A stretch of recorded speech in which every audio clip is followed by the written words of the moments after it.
Is communication essential to the human experience? So communication has existed in various forms since man first appeared on Earth. It has existed for so long because human beings are innately communicative subjects and social beings that have evolved with the necessity to establish relationships with others.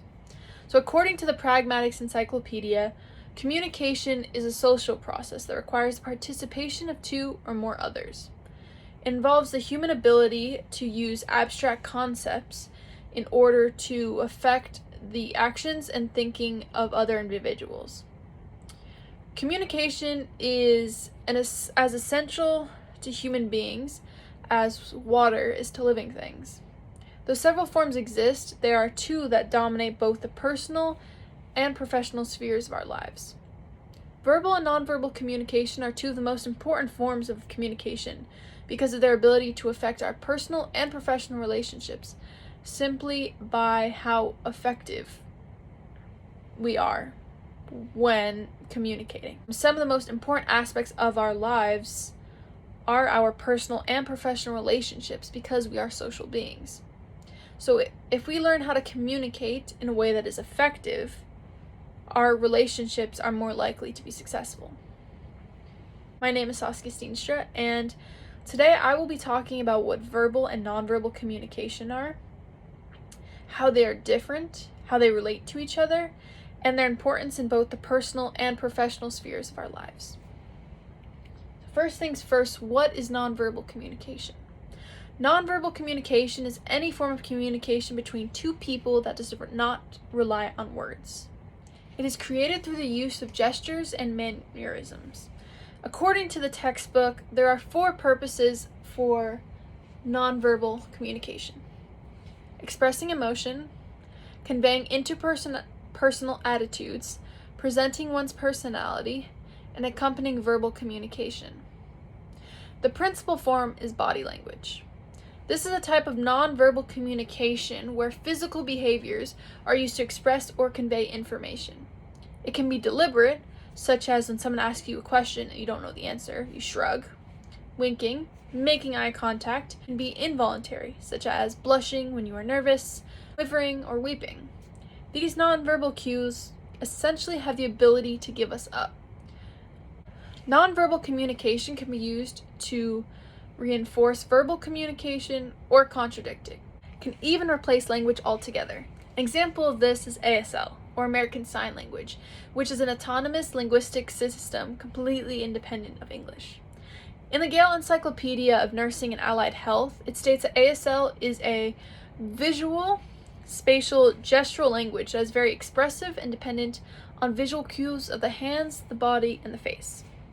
So some forms of nonverbal communication have universal meanings, while others are specific to particular cultures. So this kind of leads into a discussion about gestures. Gestures are definitely not a universal language. They can take the place of speech, or they can be used in conjunction with speech. And human gestures can involve nearly all parts of the body. Gestures can be friendly, formal, celebratory, instructional, funny, or obscene. Example of a gesture is just using a thumbs up.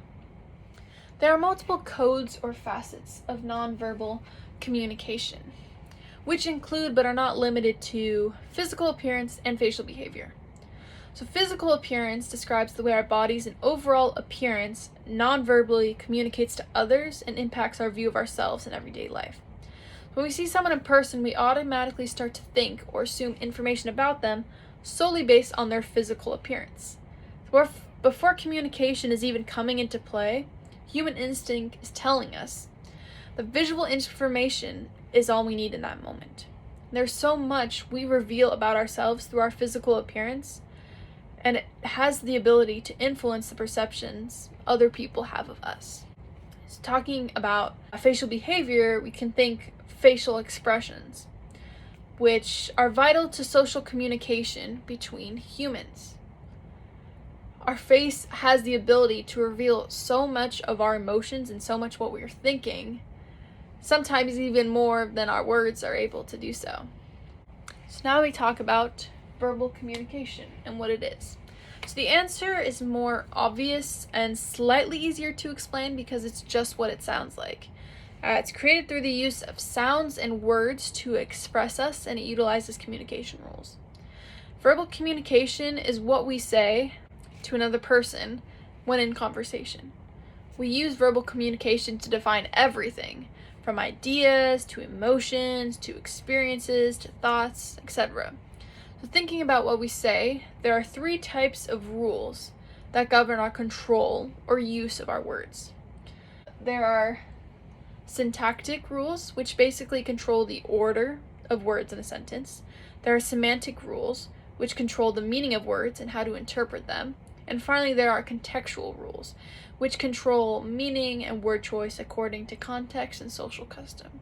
So an advantage of using verbal communication is that it is quick, meaning you can communicate to someone quickly and receive a message probably just as fast. A disadvantage of it in itself, however, is that you may miss out on the full meaning of what someone says because you can't tell how someone feels, which is tying back to what we said about body language and facial expression and how our face reveals sometimes much more than our words do. So now we talk about the relationship. We bring them back together and we talk about how they relate to each other. So I want to talk about a section in the textbook that was talking about how messages have 2 layers. So there the content layer, which consisted of information being explicitly discussed. This may include descriptive information, which involves exchanging content or retrieving, so saying something or getting information out of someone else. The relational layer, which is the second layer of the 2, reveals how you feel about the other person. And this can be communicated through your choice of words, or may be communicated non-verbally through your tone of voice, or use of space and eye contact. So they can substitute each other, verbal and non-verbal communication, or even repeat, contradict, complement, accent, and regulate. So you can examples of this. You can substitute non-verbal communication for verbal communication by utilizing gestures or body movements. So an example of this is someone asking you a yes or no question and you nodding or shaking your head instead of verbally offering a yes or no. Verbal and nonverbal communication can even repeat. So when we talk about repetition, we're talking about the way that our bodies use our bodies in sync with words in order to say the same thing. So an example of this is answering a yes or no question with both a yes and a nodding your head, or a no and shaking your head, with both a verbal and a nonverbal answer. So sometimes verbal and nonverbal signals in conversation can have the ability to contradict themselves. So such as someone saying something in a sarcastic tone, which often when someone uses a sarcastic tone, they tend to have this disgusted facial expression. So they'll say something, but they obviously mean the complete opposite. So now we're going to think about them in both personal and professional spheres of our lives. So now, looking at nonverbal communication in a professional setting, I found this article in the New York Times titled, "What Doctors Are Telling Us Even When They Are Not Talking." It basically talked about how the nonverbal components of patient-doctor interactions are as critical a part of communication as verbal expressions. So these nonverbal components included subtle gestures, body positioning, eye contact, touchy, and expressions that pass between individuals. So this kind of reaffirms that the way we communicate non-verbally offers so much information about how people really feel. And how doctors communicate non-verbally can either make or break their doctor-patient relationships. Though this is specific to the medical field, it can relate to any and all relationships between 2 people. It's about finding a balance between verbal and nonverbal communication and knowing what's appropriate for that situation. I found another article talking about verbal communication in a professional setting, and it was titled Concerns About Verbal Communication in the Operating Room, a field study. Basically discusses how poor communication can have negative effects on the performance of a surgical team and patient safety. So we can basically apply this to any professional setting. It tells us that people should verbally communicate when appropriate and should speak with a purpose, because often people verbally communicate but have nothing really to say. So for my visuals, I found a bar graph talking about top causes of stress amongst UK employees, so specifically relating to the workforce, and the greatest percentage for the top causes of stress was for poor communication with other internal teams, which probably makes it hard to work together in a professional environment and therefore leads to a lot of stress. Teamwork makes the dream work, and it can't work if there's lack of communication.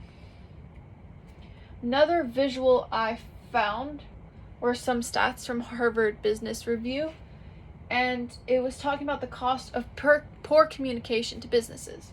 So it says that 35% of a disengaged employee's salary is wasted. Average 12% of working time is wasted due to avoidable inefficiency. And companies with disengaged employees have a turnover rate of 34%. So it's just talking about how lack of communication can cause so many problems and can lead to so much inefficiency, and can therefore lead to poor relationships amongst employees. So at its core, good verbal and nonverbal communication skills allow employers to share information across companies and help them reinforce relationships with their colleagues. Poor communication skills in the workplace can obviously lead to friction, stress, frustration, confusion, and an extremely tense environment where employees are not motivated to be productive and they're not inspired to collaborate. This no doubt will negatively affect professional relationships. People need to work with each other, not against each other, and simply communicate to make the system work. So my conclusion. This chapter really forces us to think about the importance of both verbal and nonverbal communication in both our personal and professional lives. It forces us to think about how our communication skills can impact both our personal and professional relationships. Through effective communication, we can avoid stress and frustration and therefore gain successful relationships. At the end of the chapter, the textbook breaks down keys to excellence in verbal and nonverbal communication, which I think can help us succeed. I hope this presentation has helped you gain a better understanding of the importance of verbal and nonverbal communication on all our relationships, professional and personal alike. I hope you can take what you learned and apply it to your own relationships. Thank you for listening.